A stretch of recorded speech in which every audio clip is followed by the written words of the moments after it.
안녕하세요. 오늘의 건설 해솔CNI 강지연 차장이라고 합니다.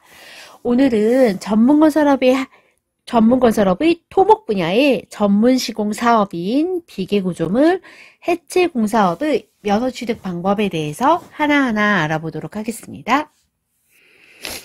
비계구조물 해체 공사업은 비계공사와 파일공사 그리고 구조물 해체 공사를 전문 시공하는 사업입니다. 공사 예정 금액이 1,500만 원 미만인 경미한 공사의 경우는 면허 없이 시공이 가능하지만 반대로 이야기해서 1,500만 원 이상의 공사를 전문 시공하기 위해서는 반드시 해당 면허를 보유해야 합니다. 만약에 무면허 시공을 했을 경우 5년 이하의 징역 혹은 5천만 원 미만의 벌금을 부과받게 되니까 이 부분 명심해 주셔야 되고요. 면허 취득을 위해서는 4가지 기준에 충족이 되어야 됩니다. 그 기준이 자본금과 공제조합 그리고 기술자, 사무실 이렇게 4가지 기준에 충족이 되어야 되거든요. 그래서 오늘은 각각의 기준이 어떻게 되고 그 기준에 맞춰서 어떤 서류들이 준비가 되어야 되는지를 하나하나 알아보도록 할게요. 자, 그럼 첫 번째 비계구조물 해체 공사업의 자본금입니다. 자본금은 법인과 개인사업자 모두 1억 5천 이상 준비가 되어야 되고요. 준비 서류는 기업진단보고서, 재무관리상태진단보고서라는 서류가 필요한데 이 서류에 적격 판정을 받은 서류가 제출이 되어야 됩니다. 이 해당 서류는 재무제표를 기초로 서류가 작성이 돼요.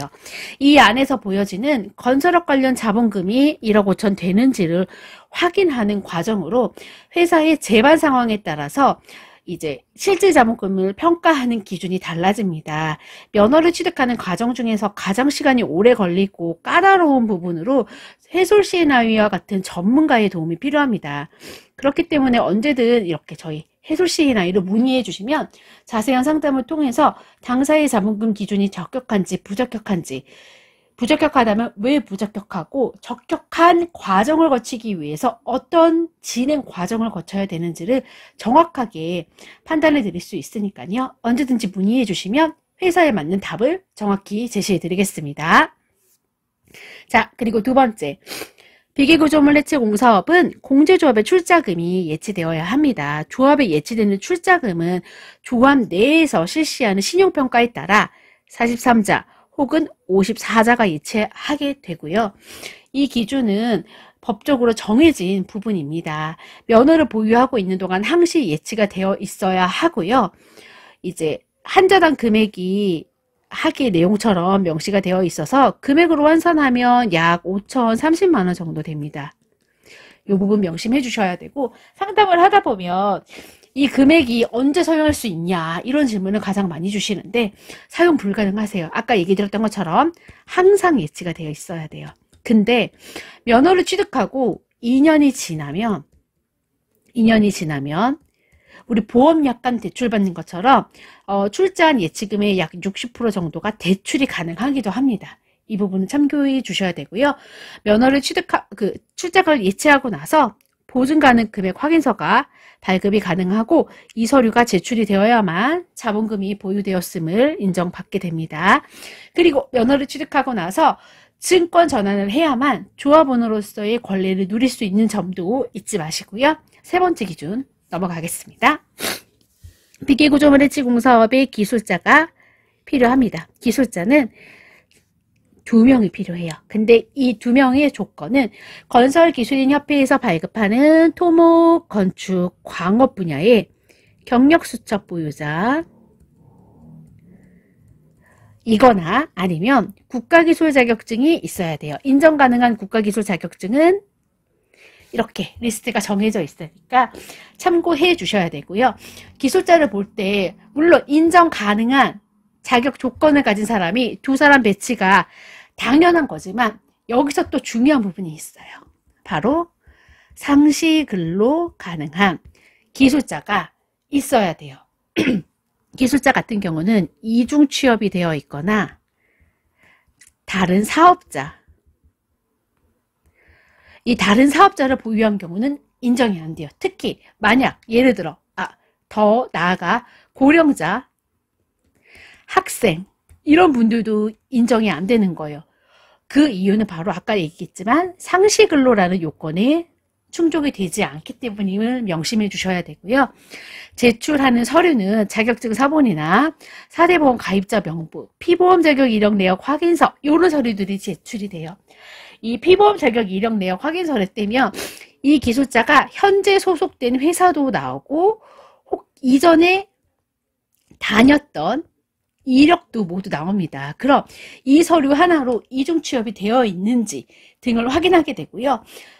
더 나아가 더 꼼꼼한 주문과는 이분의 주민번호를 조회해서 개인 사업자가 있는지도 조회를 하기 때문에 이 부분 꼭 숙지해 주셔야 돼요. 간혹 접수 끝까지 다 가고 다 적격 판정 받았는데 기술자가 개인 사업자가 있는 게 이제 드러나서 면허가 나오지 않는 경우도 있어요. 중요한 부분이에요. 꼭 명심해 주셔야 되고요. 그리고 다음 기준 알아보겠습니다. 마지막이고요. 시설로는 사무실이 준비되셔야 돼요. 우리가 면허를 내기 위해서 보기 위한 사무실의 기준은 가장 중요한 포인트는 사실성이에요. 이 회사가 사업을 영위할 환경과 시설과 집기들이 갖추어져 있는지를 보기 위함이거든요. 그리고 건축법상 용도가 반드시 근린생활 시설이 필요는 없으나 주택이나 무허가 건물 그리고 농업용, 임업용 이런 경우도 불인정이 되니까 꼭 참고해 주셔야 돼요. 간혹 안 좋은 경우들이 어떤 게 있냐면 면대를 전문적으로 해주려고 건설업 면허를 내는 경우가 있어요. 그런 회사들이 있고 문제의 상황이 생기기 때문에 사무실 기준이 더 꼼꼼하게 보고 있는 부분이 있으니까 참고해 주셔야 되고요. 제출할 서류는 임대차 계약서, 사무실 사진, 건축물대장, 건물 등기부 등본 이런 걸 제출하게 돼요. 임대차 계약서가 이제 집주인과 정확하게 계약을 했는지 이런 것들을 보는 부분으로 인해서 건축물 대상이나 건물 등기부 등본이 제출이 되고요. 간혹 계약 기간이 지난 임대차 계약서를 가지고 오시는 분들도 계시는데 이런 경우도 임대 계약 기간을 갱신해야 한다는 거 잊지 마시고요. 사무실 사진을 통해서 이 회사가 시설이 갖춰져 있는지를 정확히 보니까 이런 것들도 차근차근한 준비가 필요해요. 이 사무실이 굉장히 간단한 것 같지만 굉장히 까다롭기도 해요. 간혹 사무실 하나, 사소한 기준인 사무실 하나 때문에 면허가 안 나오는 경우들도 발생이 되거든요. 그리고 여기서 중요한 거, 다른 사무실과 공동 사용도 안 된다는 거, 요것도 꼭 참고해 주세요. 이렇게 4가지 기준이 모두 충족이 되면 우리는 관할 지자체의 서류를 접수하게 될 거예요.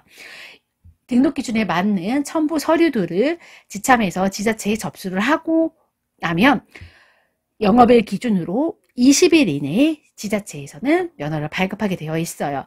이 20일은 영업일 기준이에요. 토요일, 일요일 제외하고 보완 서류가 모두 접수가 되고 난 이후부터의 카운터가 되는 부분 잊지 마시고요.